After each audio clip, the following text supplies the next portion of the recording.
Digital media has changed our way of seeing through the manipulation of images. As the old adage goes, seeing is believing.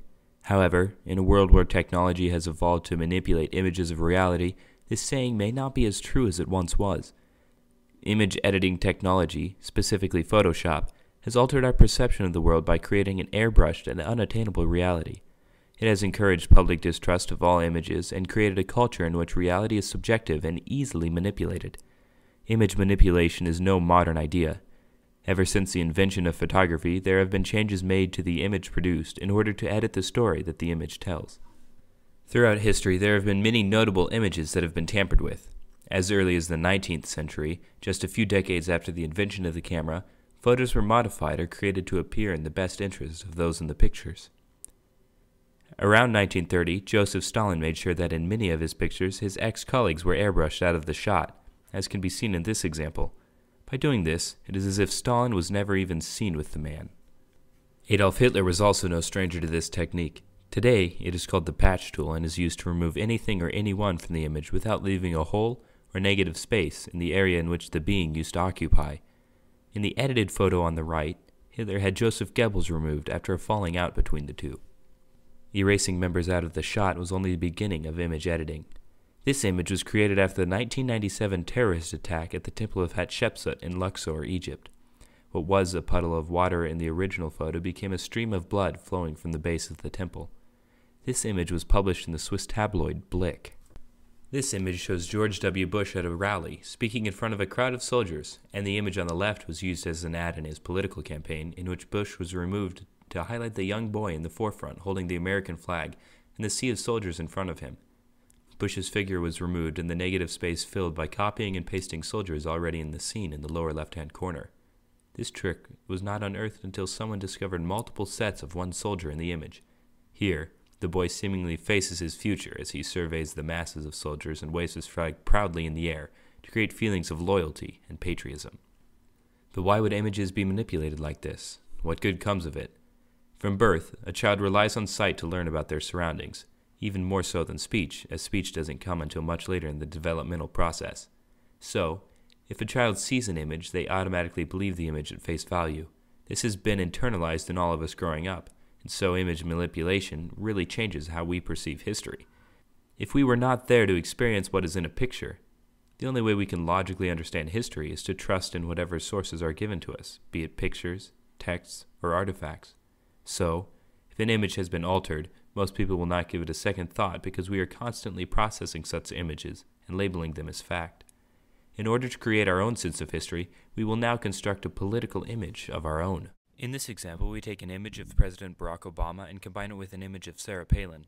In this merging of two iconic figures, we create a familiarity between the two, and even if they are not making any sort of contact with each other, or specifically dancing on the TV show Dancing with the Stars, simply by being in the same frame, we have grouped these two characters in an irreversible bond in which the human mind cannot entirely forget.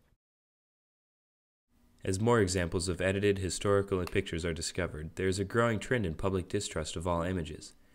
In a society in which images are so widely used, this may prove to be a growing problem, because if you can't believe what you see, what can you believe?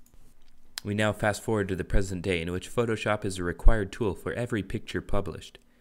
Even though the use of photo editing is by no means one of modern origin, the advancements of technology have unleashed an entire world of Photoshop that is readily accessible and in high demand. From the Facebook application Picnic to automatic settings on cameras, Photoshop in its most primitive state has been placed into the amateur photographer's hands and is used with gusto. While it is usually pretty easy to distinguish photos edited by these two examples, it is not nearly so with some of the more advanced programs. In this example, we use Photoshop CS5 Extended. The first image you see was taken with a Nikon D3X camera in a residence hall study room. With Photoshop, we can turn the still image into something more suitable for billboards or, say, magazine covers. The techniques used are as follows. Liquefying enlarges the mouth and redefines the facial structure. The second technique is used as the patch tool mentioned earlier. Usually for removing blemishes, this tool can remove anything from the frame without disturbing the color, depth, or balance of the original shot. The third technique, the spot healing brush, smooths away any imperfections. And for the final tool we use in recreating this image is through the manipulation of colorization. Colorization balances the hue in the image, making the colors more pleasing to the human eye. As you can see in the final image, while edited with only a few techniques, it depicts an entirely different person. We sat down with Win Wiley, photographer and editor of this image, and asked him his opinion of how digital image editing technology has impacted the way we view images today.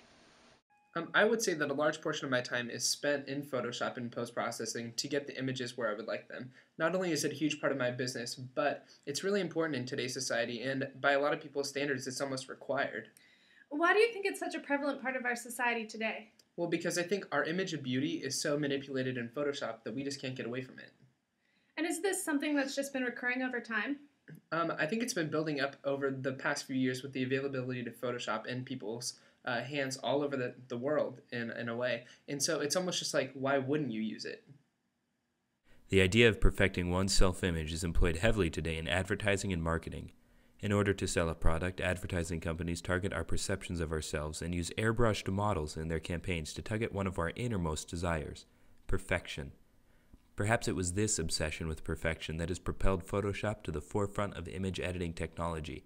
With the realization that perfection is unattainable comes the need to bend reality until it is attainable, and Photoshop has greatly contributed to making that happen.